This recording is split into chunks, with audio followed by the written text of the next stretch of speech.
no, no puede trabajar porque dio error. Además hay que deshacer algunas transacciones porque empezó a hacer cosas que no las pudo terminar. Un lío. En cambio, con acceso basado en roles, la idea es, bueno, todo ese conjunto de permisos necesarios para un cierto tipo de actividad los podemos acumular en estos roles o grupos y simplemente asignamos los usuarios a ese grupo y automáticamente reciben todos esos permisos todos juntos, ¿no? Y por último, lo que vamos a ver es el control de acceso obligatorio, Mandatory Access Control, que está basado en el protocolo de Bell-LaPadula, ¿no? De estos hay montones, hay toda una enorme variedad, se ha desarrollado un montón de cosas, pero Bell-LaPadula es uno de los primeros y hay algunos sistemas ya implementados, incluso en Oracle, en Linux se lo pueden implementar ese control de acceso, es simplemente un paquete, ¿no? Yo siempre hago el chiste que, bueno, soy viejo y cuando yo era niño, joven, estaba el tema de la Guerra Fría, ¿no? Entre la Unión Soviética y Estados Unidos, entonces que nunca hubo un conflicto armado entre ellos, pero siempre hubo montones de cosas de espías. Entonces había todo un tema de espías muy desarrollado y se hacían muchas películas al respecto de eso. Incluso se hacían burlas, como el caso del agente F-86. Entonces la idea era que las películas eran que había un muchacho que tenía un cierto nivel de seguridad y entonces estaba en algún lío, salvaba al mundo, no sé cuánto, y se enteraba de secretos que eran de nivel más alto y entonces por todo eso él subía de escalafón simplemente porque como sabía secretos que eran de nivel más alto que el que tenía, entonces lo tenían que ascender o cosas por el estilo. Bueno, en realidad esto es algo, el Mandatory Access Control es una cosa de ese nivel. Digamos, le vamos a poner niveles de seguridad a todos, a las personas, a los usuarios, a los dispositivos, al teclado, a la pantalla, al disco, a lo que sea. Todo puede tener niveles de seguridad. Y hay unas restricciones, o sea, yo puedo escribir datos de algo que sea de nivel igual o superior al mío, pero solo puedo leer datos de cosas que sean de nivel inferior o igual al mío. No puedo leer cosas que sean de nivel superior. Esa es un poco la idea, ¿no? Y bueno, vamos a ver los detalles ahora. Tengo una pregunta. Sí, siempre.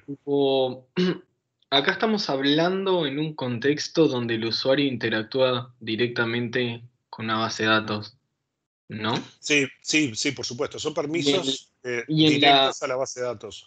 y a O la vamos a ver que en realidad algunas de estas cosas se pueden ah, extender a cualquier cosa, ¿no? Puede ajá. ser a la base de datos, puede ser, porque muchas bases de datos se integran a los sistemas de autenticación, Ujú. pero esto puede ser permisos a acceso a carpeta de disco, a Sí, claro. servicios, si te puedes conectar por internet, todo. Sí, porque en sí mi duda viene porque técnicamente en la práctica los usuarios nunca interactúan directamente con la base de datos. Tipo, hay una interfaz por adelante de eso. Digo, y no se me ocurre una manera cómo usar estos roles o esto de las bases de datos a través de esa interfaz. Lo vamos a ver. O Eh, sea, lo que pasa es que ¿qué es lo que pasa? Hay mucha costumbre. Pensá GeneXus, no sé, ¿algunos de ustedes han trabajado con GeneXus? No han tenido experiencia con no, GeneXus. pero lo conocemos. Lo conocemos de palabra porque es bastante conocida en cierto modo. Sí, yo he Ah, trabajado, o sea, yo tengo incluso, o sea, soy analista de Nexus. no, guarda, como herramienta de productividad es fantástica, ¿no? Por ejemplo, lo que hace GeneXus es, tenés una abstracción que ellos llaman la abstracción de vistas y de datos. Podríamos decir que es algo parecido a un caso de uso. Vos lo que definís es una especie de caso de uso y qué datos son los que vos ves en ese caso de uso, ¿no?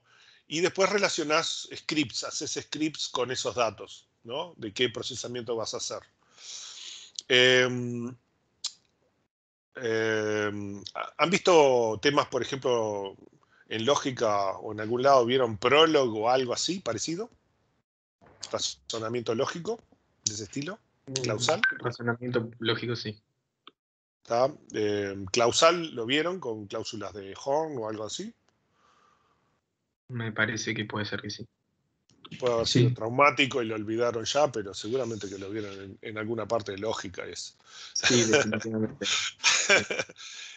Bueno, si recuerdan la parte de diseño relacional, la parte de dependencias funcionales, ¿no? Y quien hubiera recordado un poco a esa, la parte de cláusulas Horn, se hubiera dado cuenta que hay un parecido muy grande entre ambos.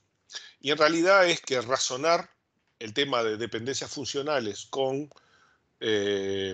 programación lógica, con cláusulas de Horn, básicamente Prolog, el lenguaje más conocido es Prolog, es muy fácil de hacer en Prolog.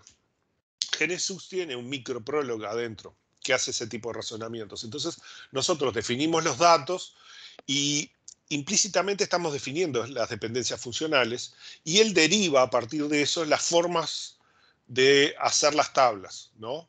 Aunque no siempre en formas normales, porque como lo maneja a nivel de cliente y no deja que todas las cosas las haga la base de datos, entonces a nivel de cliente puede hacer algunas chanchadas que uno no haría si lo tuviera que programar a mano, ¿no? Pero acá la inteligencia esa artificial, limitada, es capaz de tomar algunas de esas decisiones y construir algunas cosas que si vos las mirás decís, ¿y esto quién lo hizo? ¿No? Pero como el sistema lo maneja, esas desprolijidades las maneja el sistema y las puede gestionar, no le importa.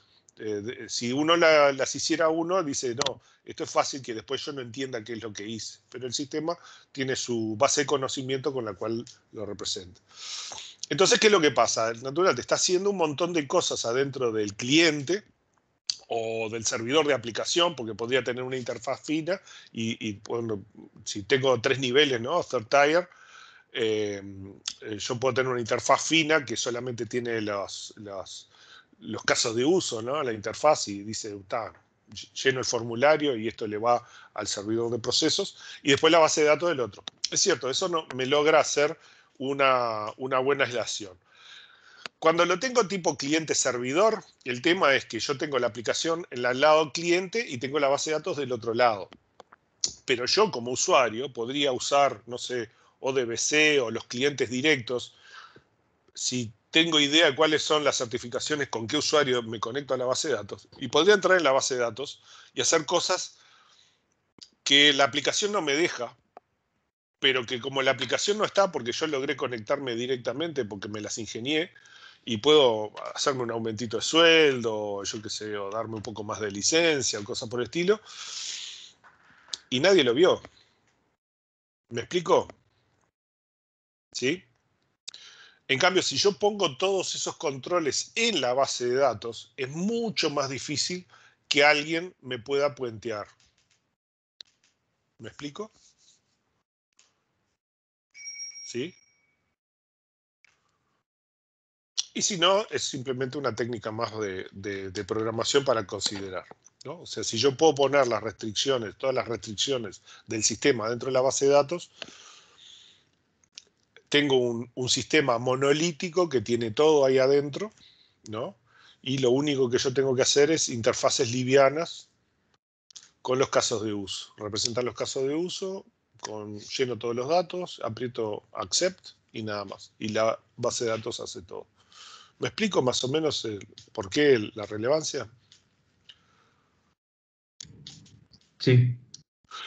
Que es una alternativa más. O sea, por supuesto, el three-tier o multi-tier, por supuesto, tengo más niveles de aislación, ¿no? Mientras yo me asegure que el único que se puede acceder y con firewalls y todo es el servidor de aplicación y no otra persona a la base de datos, entonces está mi usuario, la probabilidad de que pueda conectarse a la base de datos es tendiendo a cero, ¿no? Entonces, es cierto, en ese caso no importa. Pero no todos los escenarios son así, ¿no? Aunque sí, estamos haciéndolo cada vez más. De todas formas, en el fondo yo tengo que programar en mi aplicación cosas como esta, quién puede acceder a qué datos y a qué cosas, cuando En realidad se lo podría dar toda la base de datos y simplemente tener que, lo único que tengo que hacer es atrapar la excepción, nada más, ¿no? ¿Se entiende un poco la diferencia? También otros aspectos, ¿no? Para considerar. ¿Sí? ¿Me siguen? O sea, si yo pongo todo adentro de la base de datos, todos los Sí, controles de integridad, todo, desde el lado de programación, lo único que tengo que hacer es atrapar las excepciones, nada más. Si yo tengo que poner todos los controles desde mi lado de la base de datos, tengo una carga extra para la base de datos, porque yo tengo que, además de hacer las cosas, transacciones necesarias de negocio, también tengo que hacerlas de seguridad. Entonces tengo que leer un montón de cosas y llevarlas al servidor de procesos, que no tendría que hacerlo si se lo delego a la base de datos. ¿Tá? Y si lo pensamos, algún otro beneficio tiene que haber. Bueno, hasta acá, ¿sí? ¿Más preguntas, más dudas? Bueno, vamos a ver un poco de qué va esto. El control de acceso discrecional ya lo hablamos en los hechos. Mi problema es ese, que yo tengo que darle usuario por usuario, objeto por objeto, operación por operación, qué permisos puede tener. Lo cual es cansador. Para sistemas que tienen muchos usuarios es complejo de llevar. Es fácil que ocurra que simplemente me olvido de darle un permiso a alguien, o le doy un permiso de más, o cambia de rol y me olvido de quitarle los permisos del rol que tenía antes y le agrego los nuevos. Todo ese tipo de cosas son más difíciles de gestionar con control de acceso discrecional. Si vemos, por ejemplo, MySQL, agregó manejo de roles hace unas pocas versiones atrás, ¿no? Las versiones, incluso las versiones 5, 7 y eso, que no son demasiado viejas, todavía tienen manejo discrecional, ¿no? Algunas versiones más nuevas son las que tienen manejo basado en roles. Entonces el acceso discrecional simplemente asigna o quita los privilegios. El privilegio es una autorización, es lo que hablábamos como regla, ¿no? Autorización de un sujeto a realizar determinada operación sobre un objeto, puede ser definir, por ejemplo, crear otros usuarios, agregar o eliminar privilegios, asignar niveles de privilegios. ¿Se acuerdan cuando ustedes tienen que hacer el grant all en Oracle, por ejemplo, para poder hacer triggers y cosas por el estilo, ¿no? El grant all se dan todos los permisos, ¿no? En forma indiscriminada. Pero en una aplicación yo podría definir los roles, ¿no? Y decir, bueno, la persona que hace tal cosa, lo único que tiene que hacer es acceder a tal procedimiento, acceder a tales tablas, quizás insertar algunos datos en algunas tablas, lo voy a dejar, y todo lo demás va a estar filtrado por los procedimientos que voy a poner dentro del sistema, por ejemplo, más los triggers, más todas las otras restricciones, ¿no? Bueno, por supuesto podemos diferenciar los privilegios. En realidad son todos objetos, ¿no? Pero, o sea, por ejemplo, si vamos acá, ¿no? Para la base de datos, todos son objetos, ¿no? Yo voy a tener tablas, ¿no? Voy a tener vistas, ¿no? Voy a tener triggers, en este caso no tengo triggers, pero también tengo funciones, tengo procedimientos, tengo paquetes, tengo índices, vistas materializadas, que son diferentes que las vistas comunes. Estas son vistas virtuales y estas vistas materializadas son vistas que se instancian, se crea una base de datos temporal para representarlas, que después se mantiene sincronizada por algunos mecanismos. En fin, tengo, por ejemplo, los sequence. ¿Dónde están los sequence? Un sequence, ¿no? Que es para mantener secuencias de datos, por ejemplo, cuando tengo que hacer un autoincremento, o colas para hacer ciertos servicios. En fin, todos estos son objetos, ¿no? Los podemos diferenciar de alguna forma en objetos a nivel de la base de datos, ¿no? Objetos a nivel de la relación y objetos del sistema, ¿no? nivel de la base de datos o de cuentas son especificaciones generales de qué puede hacer determinado sujeto. Si el usuario puede crear una tabla o no. Y después a nivel de la tabla, si puede acceder o dar operaciones. Pero en realidad piensen que yo lo puedo hacer con la tabla o con un índice o con cualquier objeto que tengo aquí. Y luego, a su vez, para cada objeto tengo las operaciones que puedo hacer, ¿no? Entonces, si puedo hacer un select, si puedo hacer un insert, por ejemplo, en un sequence, puedo hacer un next para que calcule el próximo valor dentro de la secuencia. En fin. Entonces, en el caso del tablas y vistas, yo puedo hacer select, insert, delete, update, además de algunas otras operaciones más. Los procedimientos puedo hacer un execute para ejecutarlos. El esquema en general, puedo crear objetos, alterarlos, generar índices, cosas de ese estilo, ¿tá? También una propiedad importante es el owner, el propietario. Normalmente el creador de una tabla ya tiene todos los permisos sobre esa tabla. O sea, él crea la tabla y automáticamente hereda todos los permisos posibles. O sea, él puede incluso dar a otros permisos permiso de acceso a su tabla, ¿no? Lo similar con el creador de la vista, aunque puede estar restringido sobre las tablas que la vista usa, ¿no? O sea, el creador de la vista tiene que tener permisos adecuados sobre la tabla para que la vista pueda usar las tablas, ¿tá? Restricciones de ese estilo. Bueno, la operación para dar permisos es grant, donde en general es grant y damos una lista de privilegios, que son las operaciones que se pueden realizar sobre el objeto y él o los usuarios a los que le estamos dando el permiso, ¿tá? Y el with grant option lo que nos da es, además, que es opcional, vean que está marcado entre paréntesis recto, quiere decir que yo a los usuarios estos, además les puedo dar el permiso de dar el permiso. O sea, yo le puedo dar los permisos de las operaciones sobre los objetos a estos usuarios, pero además les puedo dar el permiso que ellos le den a otros usuarios esos permisos. Piensen, por ejemplo, un jefe de oficina que, por ejemplo, puede vincular a las personas que trabajan con él a el acceso a ciertos objetos. Entonces, cuando entra alguien a su oficina, le da los permisos para que estos usuarios puedan acceder a las tablas o a los datos que corresponden con su oficina, ¿no? Por ejemplo, o sea, yo puedo delegar como DBA que ciertos permisos haya otras personas que puedan dar esos permisos, ¿no? Bueno, nosotros vimos, simplemente vemos acá a ver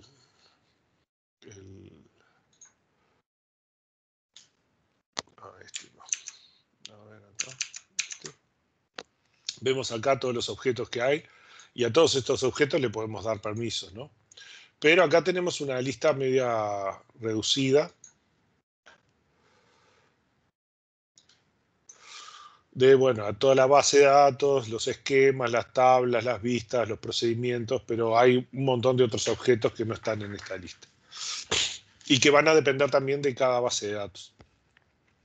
En la propagación de privilegios podemos restringirla, se puede poner parámetros dentro del sistema para restringirla en profundidad y en amplitud. La amplitud está más adelante, tengo que acomodarlo para poner las dos cosas juntas, ¿no?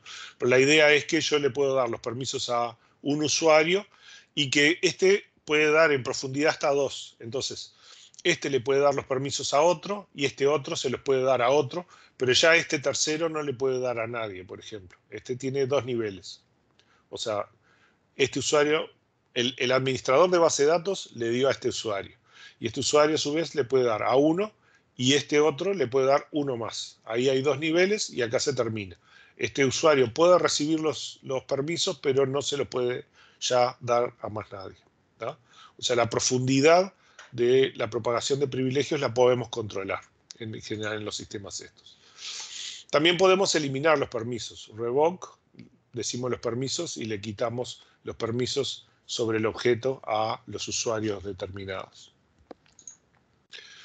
Bueno, vamos a ver un ejemplo, ¿no? En este caso tenemos un DBA y hay 4 usuarios creados, ahí con nombres súper creativos, que son el usuario 1, el usuario 2, el usuario 3 y el usuario 4, ¿no?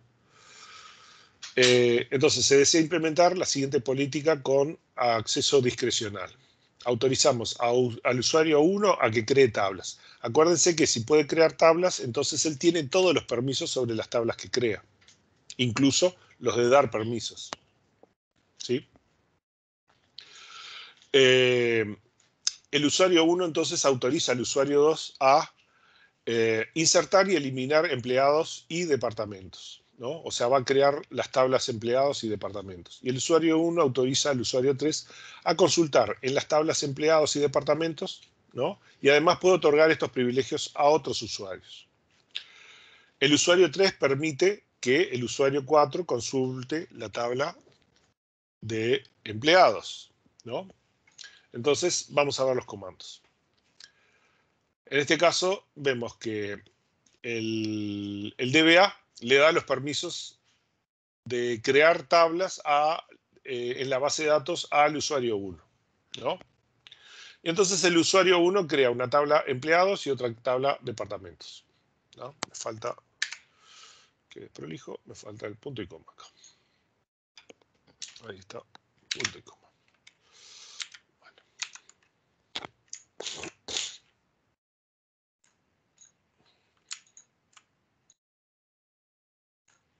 Ahí está. Crea la tabla empleados y crea la tabla de departamentos. Y además le da permisos de insertar, borrar en empleados al usuario 2 y también le da permiso de insertar y borrar en departamentos al usuario 2, ¿no? El usuario 2 no puede propagar sus privilegios porque no se le otorgó el grant option, la opción grant. No se agregó la opción grant. Solamente se le dio los permisos de insertar y borrar en empleados y en departamentos, ¿no? El usuario 1 le da permisos a la tabla de empleados al usuario 3 con el grant option, ¿no? O sea que el usuario 3 va a poder dar a su vez los permisos a otros, ¿no? Y le da permisos también de seleccionar en departamentos también con grant option. Le da los dos permisos. O sea, puede hacer select en empleados y select en departamentos, ¿no? Entonces el usuario 3 le da permisos de select en empleados al usuario 4. El usuario 4 puede ver la tabla empleados. El diagrama más o menos se parece a esto, el diagrama de asignación, ¿no? El DBA le dio permisos de creación al usuario 1. El usuario 1, al crear dos tablas, crea la tabla de empleados y departamentos, ¿no? Tiene permisos totales, porque él es el creador, es el owner, ¿no? Entonces, le da los permisos de insert y delete en empleados al usuario 2 y le da los permisos de select en empleados y departamentos con el grant option, with grant option, ¿no? Al usuario 3. Y el usuario 3 le da los permisos de lectura al usuario 4. ¿Está? ¿Hasta acá se entiende qué es lo que hicimos?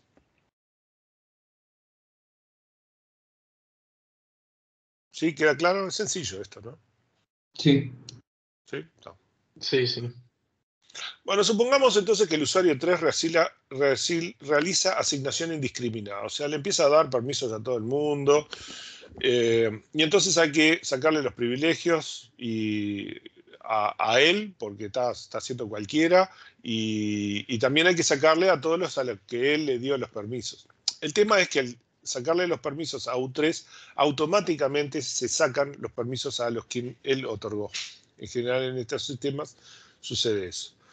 Y entonces le permitimos al usuario 4, le damos otros permisos. O sea, al usuario 3, como hizo cualquiera, le vamos a quitar los permisos, pero le vamos a dar otros permisos nuevos al usuario 4, que modifique únicamente el dato de sueldo, solo el atributo sueldo de los empleados, ¿no?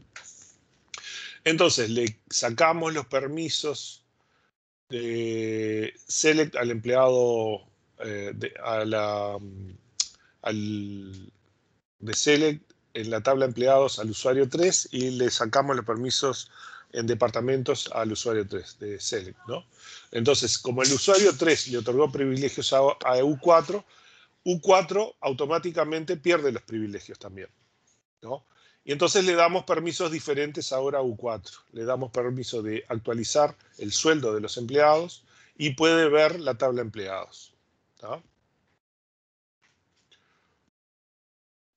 O sea, no le estamos dando todas las operaciones, le damos solo algunas cosas y en particular solamente puede modificar un atributo de la tabla, ¿no? Entonces, quitamos los permisos de U3, automáticamente U4 los pierde también y le asignamos nuevos permisos a U4.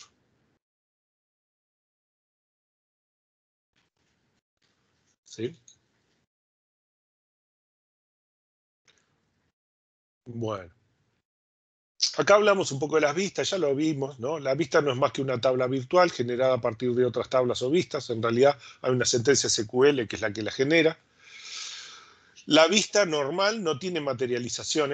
Materialización quiere decir que creamos una tabla que representa los valores, que existe en el disco una tabla que representa los valores de ese resultado, ¿no? Vamos a hablar de materialización cuando hagamos consultas complejas. Por ejemplo, si hacemos una consulta compleja que tiene muchas etapas, que es necesario hacer muchas operaciones, puede ser que alguna de esas operaciones no me quepa en memoria y no la puedo procesar en forma secuencial. Por lo tanto, ese resultado intermedio de una consulta compleja lo voy a tener que guardar en disco. Entonces se van a hacer lo que llamamos materializaciones, ¿no? Ese resultado intermedio se genera una tabla temporal que luego se vuelve a leer para continuar con el resto de la consulta. Eso lo vamos a ver más adelante. Entonces el concepto de materialización es que algún valor o resultado de consulta o valor intermedio nosotros lo tenemos que convertir en una tabla temporal que se guarda. En el caso de las vistas, normalmente no se implementa ninguna materialización, a no ser que sean vistas materializadas, que son las que nosotros vimos. Muchas veces para las vistas materializadas se hacen para tener un snapshot de un estado en un momento y poder procesarlo en forma secuencial. Los casos de las vistas muchas veces se implementan como índices complejos y entonces las vistas se van actualizando. Si otros usuarios están actualizando los datos de las tablas que están involucradas en la vista, cuando nosotros ingresamos los datos en las tablas, automáticamente los índices también se actualizan. Entonces, uno de esos índices es la vista, por lo cual, mientras yo estoy trabajando, me pueden ir apareciendo tuplas nuevas adentro de esa vista, ¿sí? Esas cosas las vamos a ver más adelante.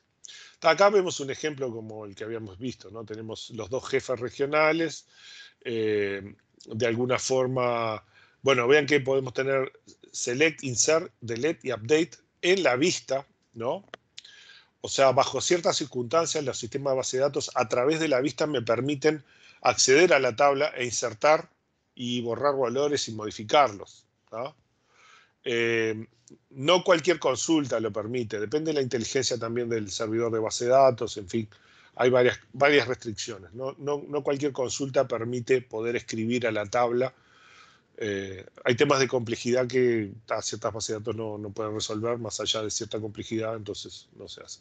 Pero para consultas simples, en general, me permiten hacer este tipo de operaciones a través. En los hechos, la vista me muestra solo los datos que me permiten ver, ¿no? Entonces, este puede ver los representantes de venta de la zona este y este puede ver los representantes de venta de la zona oeste, cuando en realidad hay una tabla que los tiene todos mezclados, ¿sí? Bueno, estas cosas ya lo hablamos, ¿no? Restringen el acceso de un usuario a las tablas, solo podrán consultar los atributos proyectados en la vista, solo se podrán filtrar las tuplas seleccionadas por la vista, etc., ¿no? Algunos de estos aspectos, cómo afectan las vistas al desempeño del sistema, lo vamos a ver. Vamos a ver que los índices son costosos, ¿no? O sea que depende cómo usen la vista, puede ser más o menos costoso las operaciones, lo vamos a ver más adelante. Pero de vuelta, el tema es un costo de la seguridad.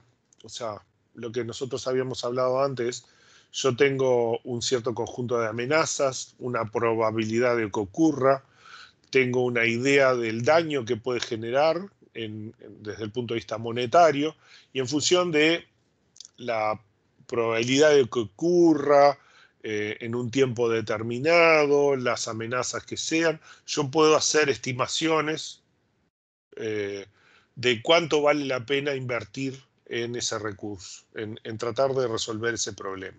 ¿Tá? Hay mecanismos, no lo vemos en este curso, son temas de gestión de riesgo, pero hay técnicas para poder elaborar ese tipo de cosas. ¿Tá? Entonces, ¿es un costo de la seguridad? El tema que nosotros tenemos que analizar es que podría ocurrir, en todos los casos hay cosas que pueden ocurrir muy común, entonces es importante tratar de resolverlas para que ese riesgo, que es bastante probable que ocurra, tratar de evitarlo o minimizarlo o tener mecanismos de respuesta cuando ocurra, ¿no? Pero también puede haber cosas que la probabilidad que ocurra sea muy baja, pero que si ocurre sea catastrófica, ¿no? Digamos, por ejemplo, una empresa que se base en un único producto, en una única tecnología, en general no tiene mucho problema, a no ser que un día aparezca una tecnología mucho mejor que la reemplaza, que es más barata, que es más eficiente y que al público le gusta más, y entonces ahí estás frito, ¿no? Si no desarrollaste otro tipo de cosas, otro tipo de productos, porque tenías tu único producto y estabas agarrado de ese pincel, ¿no? Por ejemplo, supongamos el caso de Haití, el caso del terremoto. El tema del terremoto de Haití estaba previsto. Había estudios sísmicos que mostraban que se acercaba a la probabilidad que ocurriera un sismo grande, ¿no? Incluso quizás 10 años antes de que ocurriera, ¿no? Ya había estudios científicos que decían, va a ocurrir en algún momento un sismo grande. Y históricamente el otro sismo grande que ocurrió fue en 1720, ¿no? ¿Qué es lo que sucede? Para poder atender a la existencia de un sismo, vos tenés que hacer un montón de cosas. Tenés que gastar en compensar edificios, compensar viviendas, poner normas de que no se puede construir los edificios si no cumplen con tales y cuales cosas, que a su vez aumentan el costo de esos edificios, ¿no? La mayor parte de los gobiernos que hubieron dijeron, bueno, si me ocurre a mí, mala suerte, ¿tá? Pero si no me ocurre a mí, que sea el próximo gobierno el que lo resuelva, porque es muy costoso, va a costar mucha plata. Y entonces lo fueron estirando, y cuando ocurrió el sismo, les destruyó el país. O sea, hasta hoy, Haití no se recupera, ¿no? Ni siquiera tiene un gobierno funcional. En los hechos casi que dejó de ser un país, ¿no? Y está controlado principalmente por fuerzas de seguridad extranjeras, que son los que se aseguran de que los haitianos no se mueran de hambre y no se maten entre ellos. Más o menos es algo. O sea, dejó de existir el país, ¿tá? Ese es un caso en el cual yo tengo un riesgo cierto, un riesgo que no fue evaluado, que no fue manejado, y en los hechos fue una situación catastrófica de la cual no se sabe cuándo va a terminar ese país de resolver, ¿no? Porque no tenía capacidad de resiliencia para una catástrofe tan grande, ¿no? Entonces, ¿es un costo de la seguridad? Tienen que pensar que en casos extremos la seguridad podría ser perderlo todo, ¿tá? Si no tenemos la previsión y el análisis de riesgo adecuado. Bueno, otro ejemplo es permitir al usuario U3 consultar únicamente los datos de nombre, fecha y nacimiento, de dirección. Con el privilegio select es a nivel de objeto, tabla o vista, no podemos limitar los atributos del privilegio, por lo tanto hacemos una vista y creamos una vista que solo le deja ver a los empleados que son del departamento número 5. ¿Tá? Y le damos permisos sobre la vista y le quitamos los permisos sobre la tabla empleados. O sea, él no puede ver la tabla empleados a no ser a través de la vista. Y la vista le restringe a solamente las tuplas de los empleados que son del departamento número 5. ¿Sí? Bueno, como yo les decía, además de la propagación vertical, también podemos restringir la propagación horizontal. ¿no? Entonces podemos decirle que un cierto usuario al que le damos los permisos le puede dar a lo más a 2 o 3 o 4 o una cantidad X de usuarios el permiso, ¿no? Una vez que ya le dio a todos los usuarios que él tiene permiso para dar, no le puede dar más, ¿no? O sea, la propagación horizontal además se tiene que sumar a la vertical, ¿no?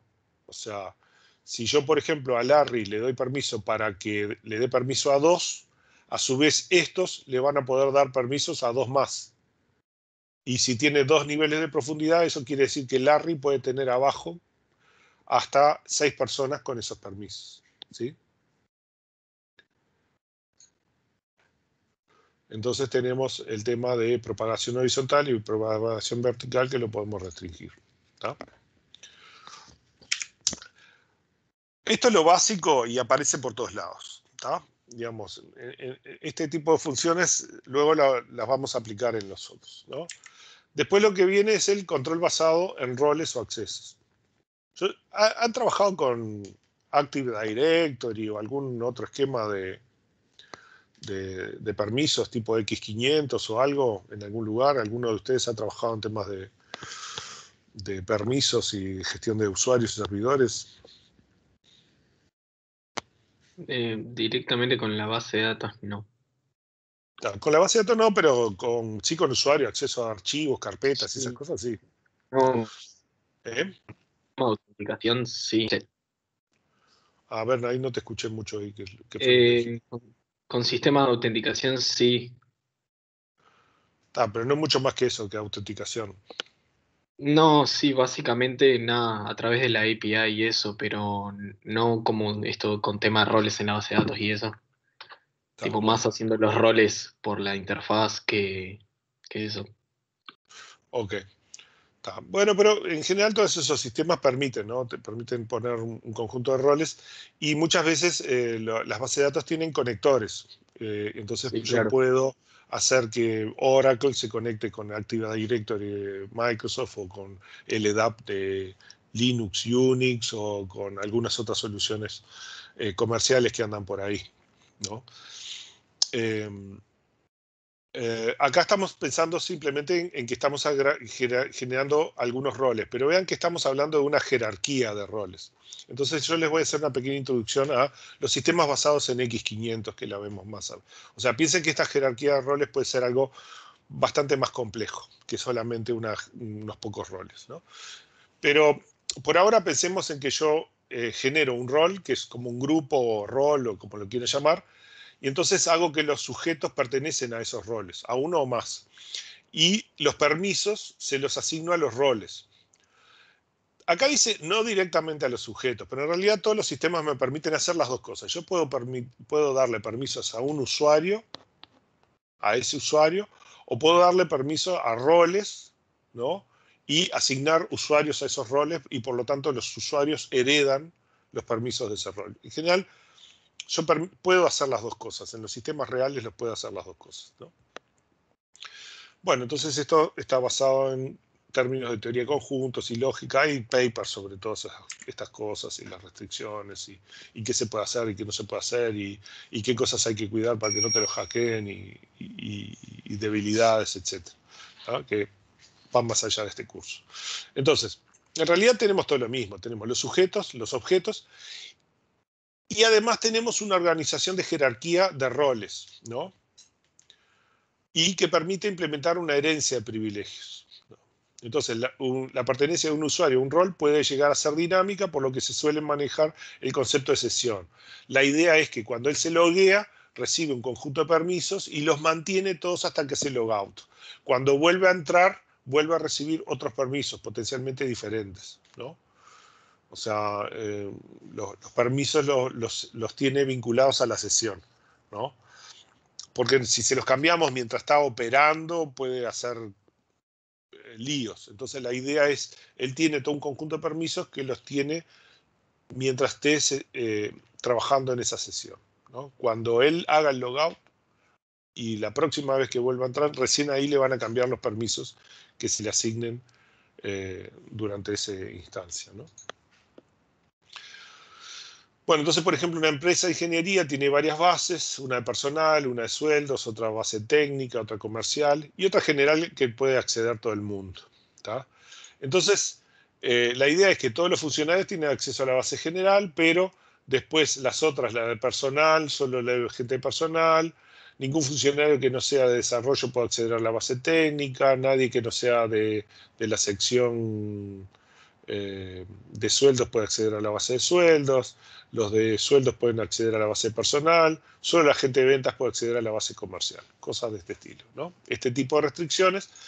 Y esto nos queda en esta jerarquía, que no me gusta cómo está dibujado, pues lo voy a hacer de vuelta, pero la idea es eso, que yo tengo un grupo todos, que le asigno permisos a la tabla general, y después de este todos hago un subgrupo, tiene como herencias, ¿no? Personal, otro desarrollo, otro ventas. El de personal tiene permiso para recursos humanos, ¿no? Pero el personal, como hereda a todos, también tiene acceso a general. O sea, acá yo puedo, en este lugar, en esta especie de rol, puedo asignar personas y entonces también tiene los permisos de todos y puede acceder al general. Lo mismo para desarrollo, que tiene acceso a la base de datos técnica, y ventas a la parte de que no me acuerdo qué era, comercial, ¿no? Y la gente de sueldos, que es un subconjunto de la gente personal, puede acceder a sueldos y también puede acceder a recursos humanos, pero el resto del personal no puede acceder a sueldos, por ejemplo, ¿no? Y sueldos, por ejemplo, no hereda de desarrollo ni de ventas, por lo tanto no puede acceder a la base de datos técnicas ni a la base de datos comercial porque no está en esa cadena de herencia. ¿Sí?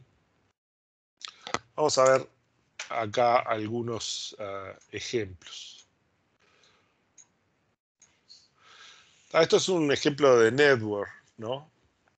En realidad esto está basado en el protocolo X500 que define mecanismos para organizar este tipo de cosas. ¿Tá? Entonces lo que nosotros tenemos es un árbol que empieza con una raíz que a veces está representada por el mundo, a veces es el universo, ¿no? Depende cómo la dibujen, ¿no? Generalmente es el mundo. Y a partir de esa raíz de mi sistema de seguridad, piensen que esto generalmente está pensado para ser sistemas distribuidos, y distribuidos a nivel mundial. Abajo de la raíz yo puedo poner cierto tipo de objetos, que son contenedores de otras cosas. Vean que en este caso hice red corporativa y tengo usuarios, un grupo de usuarios, tengo un servidor de biblioteca, estas son unidades organizacionales, son subgrupos. El subgrupo de Nueva York tiene la parte de contabilidad, esta parte de contabilidad tiene lo del área, el ala este, y tiene los usuarios de NT porque tiene una autenticación vinculada con los Windows NT, esto porque es un coso viejo, ¿no? Permisos para todo el mundo, para todos los del área este, los permisos de usuarios comunes, y tenemos a dos usuarios, ¿no? Un tal Corbin y un tal Herbert, ¿no? Y así sucesivamente. Podemos armar toda la estructura y de esa forma armar la estructura de la organización y asignarle los permisos sobre quién puede acceder a qué cosas, ¿no? Podríamos tener servidores de base de datos y esos servidores de base de datos abrirse en las tablas y podríamos darle los permisos directamente sobre las tablas, ¿no? Tanto a las personas individuales, a los grupos, o más aún, si yo, por ejemplo, en Nueva York tengo algún tipo de restricción legal, yo podría a Nueva York, al contenedor de la unidad organizacional Nueva York, darle permisos sobre acceso a una cierta tabla para registros de presentismo, porque hay una legislación en la cual, por X razón, todos tienen que tener un registro de presentismo, no sé qué. Entonces yo se lo doy a la unidad organizacional y automáticamente todos los objetos, todos los objetos, hasta los servidores, reciben permiso para acceder a esa tabla. ¿Sí? Yo también puedo en algún punto poner filtros, puedo poner en algún punto del árbol, poner un filtro y decir, bueno, no, por debajo de esto no se puede heredar tal o cual cosa. ¿Tá? Esta es una vista de Active Directory vieja también, ¿no? Pero un poco la idea también es similar, ¿no? En general yo tengo un directorio raíz y, por ejemplo, los contenedores de primer nivel pueden ser organización o pueden ser países, country, ¿no? Entonces acá tengo Estados Unidos y acá este es Alemania. Y después tengo organizaciones, ¿no? Y después tengo unidades organizacionales que dependen de las organizaciones, ¿no? Yo puedo tener países o podría tener una organización directa al país. Hay restricciones sobre qué objetos puedo poner a qué nivel y qué se conecta, ¿no? Y hay objetos que son contenedores, por ejemplo, el directorio raíz, los países, las organizaciones y las unidades organizacionales. Y después tengo objetos que son hojas, ¿no? Que no pueden ser contenedores. Y esos generalmente son usuarios, eh, servidores. A veces los servidores pueden ser contenedores de algo porque tienen, yo qué sé, carpetas y tienen acceso a directorios y recursos compartidos e impresoras, ¿no? Pero muchas veces esos objetos, si bien está el servidor, se representan como otros objetos separados. Depende cómo lo implementen en el sistema, ¿no? Entonces tenemos la raíz, tenemos la compañía, las unidades, que es una organización, las unidades organizacionales. Ahí podemos tener las impresoras, los grupos por ejemplo, la gente de contabilidad, de cobros, de pagos, investigación y desarrollo de la parte de ingeniería, con los usuarios y los grupos, ¿no? Y podemos tener estructuras arbitrariamente complejas, ¿no? El mundo, ¿no? Estados Unidos, Italia, las empresas, las áreas dentro de las empresas, los usuarios y servidores y lo que fuera, ¿tá? Otro ejemplo. Y el tema es, yo, por ejemplo, puedo poner algunos permisos a, por ejemplo, un país o una organización, y esos permisos automáticamente los heredan todos los que están para abajo, ¿no? Y en algún punto yo puedo poner también filtros y decir, tal permiso no se hereda más, a este grupo no le voy a heredar los permisos. Por ejemplo, puedo tener el área de sistemas y le doy permisos, bueno, de, yo qué sé, son los administradores de la base de datos, tienen permiso de todo, acceder a todo. Y acá pongo la gente de auditoría. Entonces acá yo a la gente de auditoría les filtro la capacidad de insertar o modificar, solamente pueden ver los datos. Entonces la gente de auditoría solamente va a poder ver los datos. Hereda algunos permisos, pero otros se los quitamos, porque solamente hacen auditoría. ¿Hasta acá me siguen? ¿No? Acá los sistemas, hay sistemas sencillos que solamente tienen mecanismos de grupo, nada más. Hay otros que, los más modernos, usan mecanismos de estos tipos de X500 que me permiten hacer todo este conjunto de herencia. Después que la gente lo use o no lo use, ahí depende. Vean que soportan manejo de múltiples países, ¿no? Estas cosas precisan una sincronización, hay intercambios de certificados para asegurarse que están sincronizados los tiempos, porque si yo hago un cambio de permisos acá y acá hago una operación, me tengo que asegurar que la operación se pueda realizar solamente si los permisos con los tiempos de activación son consistentes. O sea, son sistemas bastante elaborados y los temas de sincronización entre los servidores es muy importante. ¿Ah? ¿Alguna pregunta de lo que vimos hasta acá?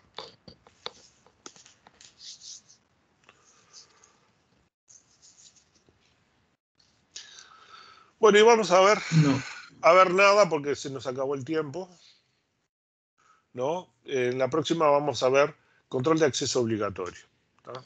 Pero que básicamente es eso. Tenemos, bueno, este es un ejemplo de cuando falla.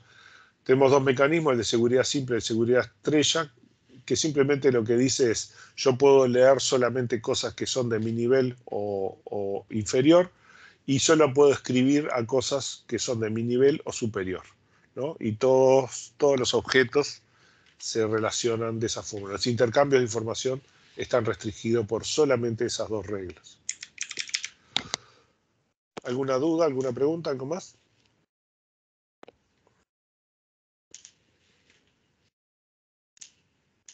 Bueno, Y bueno, nos no, vemos la semana que viene. Que tengan un feliz fin de semana.